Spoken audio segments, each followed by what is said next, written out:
So, screen.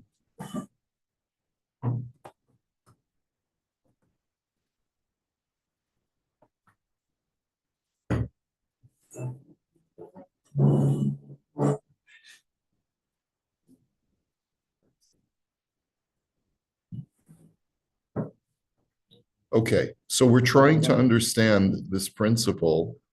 The question that was raised over here,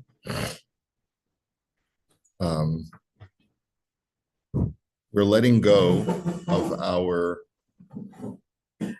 housekeeper that we've had for many years. Okay, not us personally, but this is the shaila. Do we have to provide her with any kind of compensation package, a severance package, a parting package? And so what we had started talking about is this concept of ha'anaka. Ha'anaka is a term where the Torah says, ha'anek ta'anik lo. You shall surely give him these parting gifts when you're dealing with a Hebrew slave. He works for you for 6 years. On the 7th year, he goes free. And when he goes free, give him parting gifts. And clearly, the law of ha'anaka midioraisa no longer applies. But we did see that from the Sefer HaChinuch, that the whole concept is that, if you recall, Kishorshe hamitzvah shodem tzarich lahaknot ba'atzmo v'nafsho midot me'ulot sheyirachem al misha avad etzlo. That the whole purpose of this mitzvah of Hanukkah is that you're supposed to have compassion and appreciation for somebody who worked for you for an extended period of time. He says, however, the mitzvah of Ha'anaka is still limited according to the Rambam. It doesn't even apply to an Eved who sold himself into slavery. However, he wanted to say that with a laborer that you pay a salary to, this differentiation that the Rambam writes between a person who sells himself into slavery versus sold by Beis Din doesn't really apply. He says, because the reason why, according to the Maharshal, why a person who sold himself into slavery is not entitled to Ha'anaka is as a penalty for having sold himself into slavery. So that's where we are. He says, the Sma writes, Shemitzvah linhogim hapoalim lifnim mishurat hadin, u'lishalem lahem scharim af b'makom shemin hadin patur. We still have the concept of showing proper appreciation for workers, and there's a mitzvah, the Sma writes, to pay them even if halacha would dictate that you're actually exempt from paying them. Va'ayin od bisma shekasav shemitzvahs hanaka le'eved hilo mitoras chiyuv el mitorat vitur umatana. The Sma also writes that this mitzvah of ha'anaka is not actually an obligatory commandment, but rather the Torah's suggestion that you display the trait of kindness and give him a gift. The Shach writes that it's actually a principle of tzedakah. Says,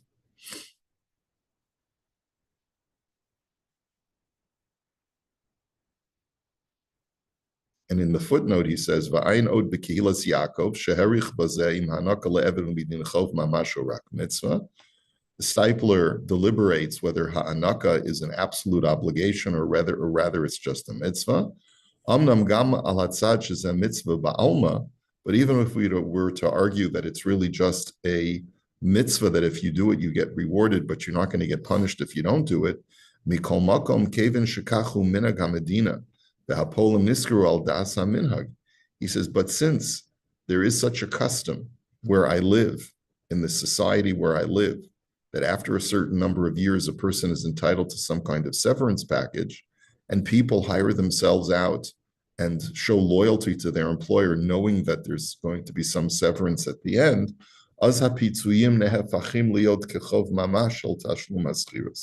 then as we'll see, it's arguable that giving someone a severance package may be in the realm of chov, of obligation, if that's the expectation of long-term laborers.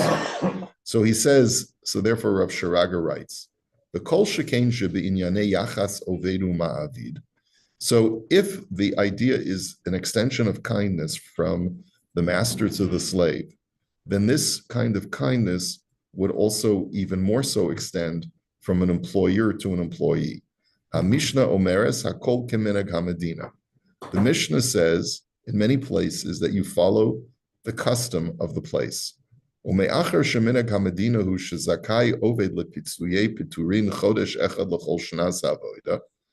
He says there is a general principle, and I don't know, you'll have to tell us what the law is in Ontario, Marv, but generally speaking, in the Jewish, what's brought down in the Sfarim is that societal practice is chodesh l'shana, that you typically pay you look at how many years the employee has worked, and you pay him, let's say he's worked for 20 years.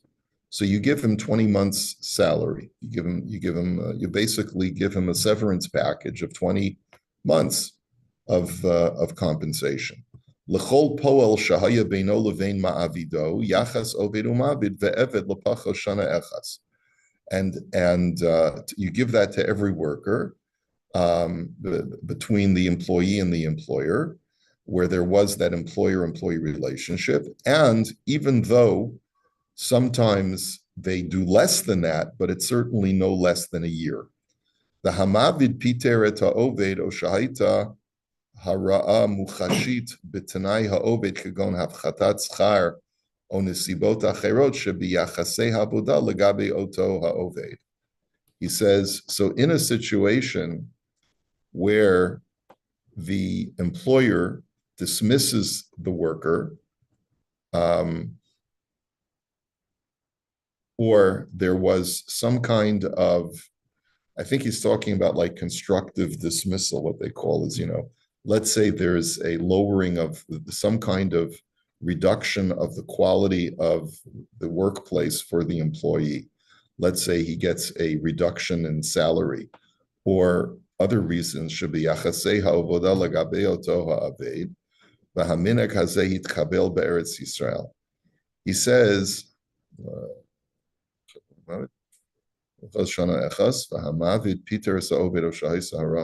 in other words, anytime there is some kind of termination of employment between an employer and employee, the employee is entitled to severance.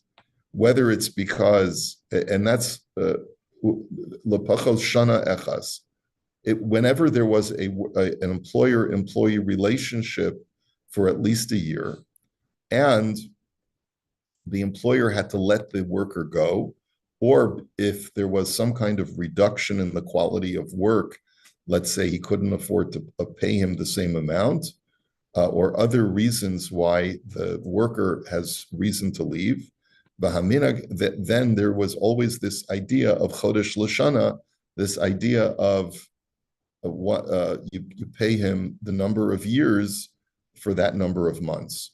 V'haminag hazeh hiskabel be'eretz Yisrael lima'at ba'artzot habrit shelo nahagu lateit pitzuyim el sheyesh makomot misuyamim shenahagu litein pitzuyim l'chlei hakodesh bilvad kegon l'rav hachazan hashoichet u'chedayma. He says this custom is well accepted throughout Eretz Yisrael today, even though in America it is not a fast and steady rule. In other words, in the U.S., you can get away without paying chodesh l'shana to your workers. It's not an across the board accepted custom, except when it comes to klei kodesh. For klei kodesh, you're always supposed to give, and he gives either the rav or the chazan or the shoichet. They should all be given that level of compensation. Abol be'eretz Yisrael, minhag netinat pitzuyim mushrash kavar asarot shanim. But the minhag in Eretz Yisrael is that when it comes to paying severance, this has been the custom for decades. Kemavur b'shut tzitz Eliezer, as Rav Waldenberg writes. V'nehapach lenohek b'chol hamakomos ba'aretz l'rabos b'makomot avoda lo mu'organim. And this is therefore the law of the land. It's become the accepted custom. And we'd have to speak to an Israeli lawyer to find out if this is indeed enforceable. But this includes places where work is not even unionized in Israel, that the accepted norm is to pay Chodesh Lashana, is to pay for every year he worked, give him that number of months of salary. Belochein da'as kol oved u'ma'avid hi al pi klali hachok. וממילא אין הבדל בין אדם שעובד במקום מסודר עם כל מיני הטבות לבין עוזרת בית וכדומה. And therefore, at least as it applies in Eretz Yisrael, you have to follow the accepted norm of society, and there therefore is no difference between a person who works in an organized office setting versus a woman who works as a domestic helper. Uvemida v'hamavid piteroto, and so therefore, whenever the employer terminates the employment, he needs to provide a severance package. End of story. Now, he just points out that Rav Sharaga expands on this law of pitsuye piturin, and he refers us to two other tshuvas as well on this subject. So there's obviously more to examine in this halacha, but so there are a couple of things that I just want to clarify, and maybe I'll just do a little bit more research when we regroup on Wednesday, right? We're not getting together tomorrow. It's Tisha B'Av. First of all, he says that the law of severance only applies when the employer terminates the relationship. If the employee retires, resigns, quits, so then there's no obligation of paying severance, right? Unless it was constructive dismissal.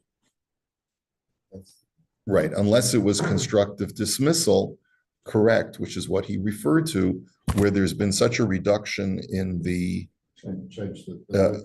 work conditions, either because of reduced salary or because of more hours, or right, or change of job description and stuff like that, where it becomes no longer viable for the person to work there. That's also would warrant a severance package.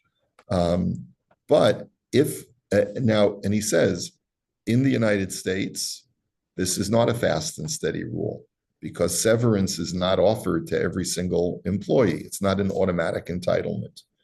But in Eretz Yisrael, it is an automatic entitlement. The only time he says that there's a custom, even in Chutz La'aretz, that it's an automatic entitlement is if someone is Klei Kodesh. Then you're supposed to give them Chodesh Lashana. Okay. What's clay? What's the name? Clay is literally means utensils. A kli. But when you refer to someone as Klei Kodesh, you say that they are the utensils of holiness, meaning that they've dedicated their lives to holy work.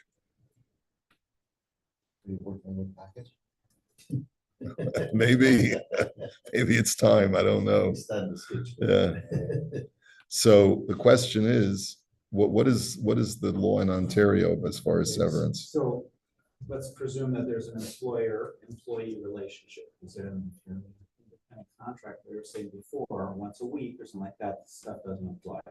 But if you're employed for, let's say, a few years or whatever, full time, you're an employee. So if you resign, also in Ontario law, you don't have to pay anything. They walk away, they get nothing.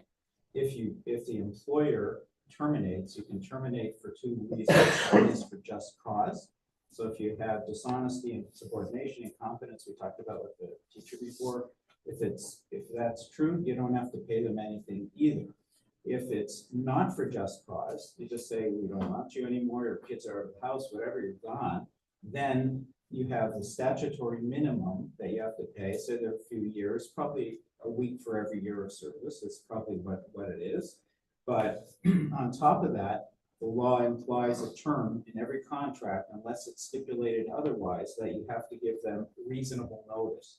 So reasonable notice is a whole thing you have to figure out: age, the thing, how long will it take you to get a job, what kind of marketplace is, there's generally like this, a 1 month for every year of service. That's reasonable notice. So you have to give them statutory minimum, but also on top of that, the court implies a term in your contract, unless there's something else explicit that says it'll be reasonable notice in the circumstances. Rough rule of thumb, 1 month per year of service. So if it's 5 years, you have to give them 5 months pay in lieu of notice, or give them working notice. You say in 5 months from now, we're gonna have to let you go, whatever. Plus the severance.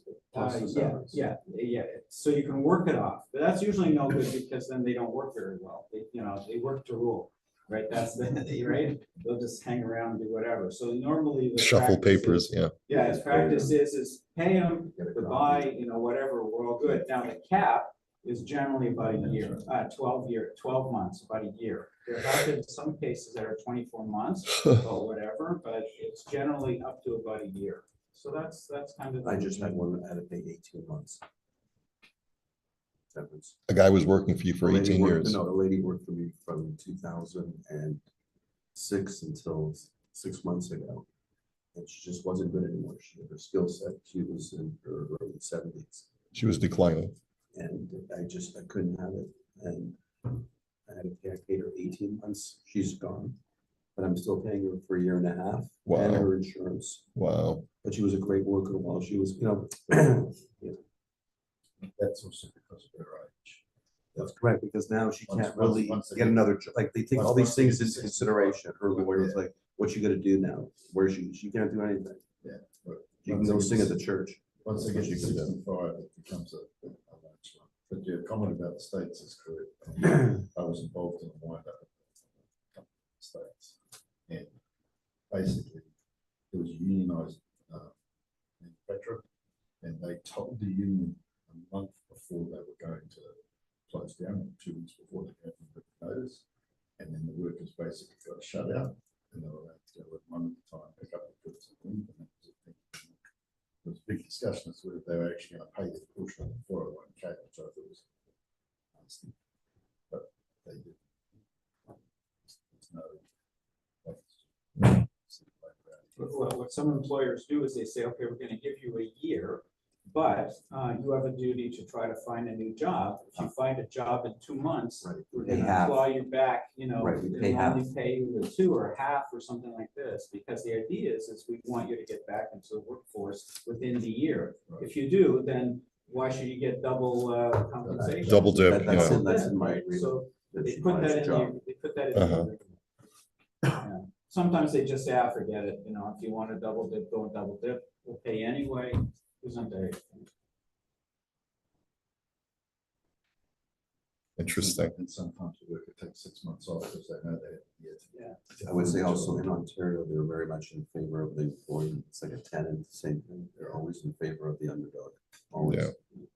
Some people sit home watching TV all day, they don't look for new jobs, and then they say, and when they go to court, they say, you didn't get a job for a year, Your Honor, give us a year of salary, and then the other side, the employer will then prove that there were other jobs comparable out there that you could have had you just done some, minimum search efforts, then they you have to show what Google searches you do, did you hire a headhunter, what did you do all day? That before, but then they'll say, because you could have got a job at the 6 months and you didn't, we're only giving you 6 months damages. That's what the judge would do. He'd say you didn't mitigate your loss. You could have found a job 6 months in. You're claiming a year. Too bad for you. It's on you that you lost 6 months and the employer doesn't have to pay. That's how it works. Mhm. You would also have to cut the employment. You get to a point. Well, you have to put a PO, you have to show that you're actively. Okay, this is the next shaila, I guess, is a follow-up to this. Haim efshar lahatnot im poel sheyevater al pitzuim hamagiim lo. Can you negotiate with an employee that he will forego his severance package? Ma'avid shehitna im poel b'shah shesucharo shelo yitain lo pitzuyim la'achar sheyisalim etzlo avodato. Haim tenao kayam. So the negotiated contract at the time that I hired the guy was that he would not be entitled to severance. Is this a valid stipulation in the employment contract? What says Marv? Okay, so you can contract out of common law, you can say, in the event you fire me not for cause, I'm gonna accept, 3 weeks for every year of service or whatever, 4 months notice or something like that. You can contract, you can play with that in your contract. But you can't, any contract to make less than the statutory minimum, which is about a week per year or whatever, is void. So a lot of people have these employment contracts where they miss something or offend the minimum statutory or whatever, they just somehow, the whole contract is void. So then then what that does is it opens up common law notice. So, if you miss the statutory, you're done. Now you're into the whole common law regime, about 1 month for every year of service. That's it. Got it. Okay. Interesting. Okay, so let's see. So the tshuva is al pi halacha, afilu im adam matne al mashakasav batorah, b'davar shehu mamon tano kayam. He says, under normal halachic circumstances, if I stipulate something that even goes against what's written in the Torah, if it's purely for a monetary issue, then it's a valid stipulation. Kevin shemamo nitain lemechila, because with consenting parties, you can be moichel, right? So, like say, for example, remember we learned in the laws of ona'ah, I'm charging you more than 1/6 overcharge on this item. But as long as I disclose to you that you could get it easily somewhere else for a lower price, are you sure you want to pay this amount? And the parties say, yes, we're consenting to this overcharge, let's say, or this underpay, then it's perfectly legal. What's one exception to this rule where you can't say two consenting parties are moichel? No, that's not a monetary issue. What would be a monetary issue where you can't be moichel? Ribis, right? In other words, even if two parties agree that they want to enter into a loan agreement which charges interest, you can't say, well, we both agree that, and no one's exploiting the other because we both know what we're getting into. That's the one rare exception. And by the way, and we've explained this before, that's why the laws of ribis are in Yoredeya and not in Choshen Mishpat, because the Torah forbids ribis because it views it as more than just a monetary issue. It has a corrosive effect upon the very fabric of society, of the Jewish community, okay? But with all other financial agreements between two parties, even if the Torah says, this is what the standard should be, you have to give ha'anaka, you have to give a severance package, you have to make sure that the person is not being overcharged and stuff like that. As long as two parties have full disclosure and completely agree to the terms, then you can go against even what the Torah says is the standard. Now, the inyan tashlum pitzuyim yeshlo remez b'Torah. The idea of severance is only alluded to in the Torah. Shematzinu gabi eved ivri she'avad mishne schar sachir haTorah omeres v'ki tishalachenu lo tishalachenu rekam. That where the Torah talks about this eved ivri who works for you for a certain amount of time, the Torah says that when you send them away, do not send them away empty-handed. You shall surely shower him with gifts from your sheep, from your grain, and from your wine. Ulam, however, me'achar uvechuke hamedina ein bekoach ha'oved levater al zuchut ha'pitzuyim shemagia lo mima'avido. He says, but however, there is dina de malchusa, and many times dina de malchusa does not allow an employee to forego his severance payments. V'lo mo'il ma shehitna merosh im ha'oved shelo yishalem pitzuyim.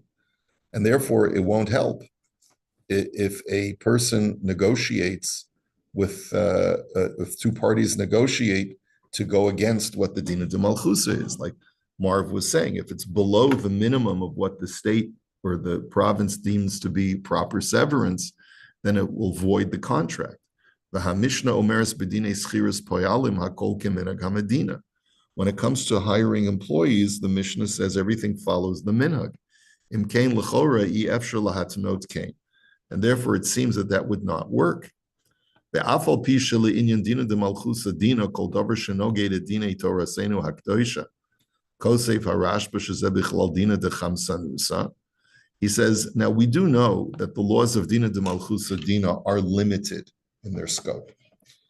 The Rashba writes that if the law of the land completely goes against the laws of the Torah, so then, like for example, the law of the land says that an employer can exploit an employee a certain way, or that an employee can exploit an employer a certain way, which is certainly the culture today, right? So the Rashba writes, when it goes completely against the Torah's management of those standards, then that's not called Dina de Malchusa, that's called Dina de Chamsanusa, which is basically, it's a derogatory term that says essentially that the state is rapacious.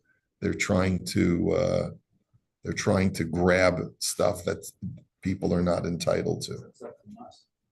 Yeah, Chamsanusa, yeah, from the word chamas, yeah.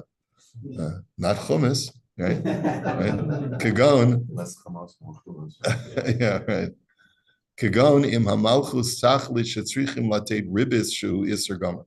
So, for example, let's say the state says that you have to pay interest on every loan, okay? Even when two parties agree that there should not be interest. So, lo amrin bazeh dina de malchus dina.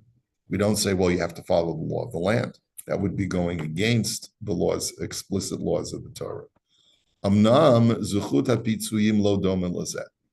However, severance does not fall under that category. In other words, once the state says that this is binding upon all employers to pay severance to the employees that they terminate, you can't say, oh, this goes against the laws of the Torah, that doesn't require me to do that. No. Kimatzinu shekasov harama shahaminaku lahachzir kol geneva afilu la'achar yeyush b'shinei rishus mikoach dina de malchus adina.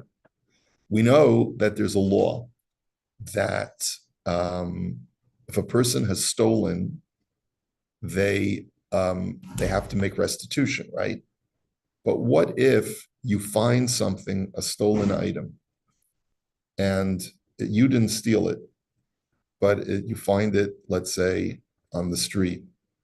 If you know that the owner has already had yeyush, that he's already given up hope of retrieving the item, technically you don't have to return it to them, because there's no mitzvah of hashavas aveda if you know that someone has lost something.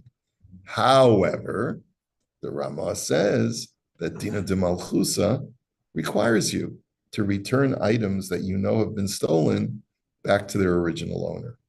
So, therefore, that now becomes the de facto law, because that's the Dina de Malchusa. You know, this opens up a whole other discussion of when do governmental laws or societal laws in a more advanced society seem to exceed the standards of the Torah. In other words, the Torah permits slavery. We would recoil from the prospect of slavery. The Torah permits certain things which we would recoil from because we would say that's not civilized or that's not moral, right? So how do we reconcile that? And so it's important to know that we don't shy away from that conversation. That's a conversation that needs to be had.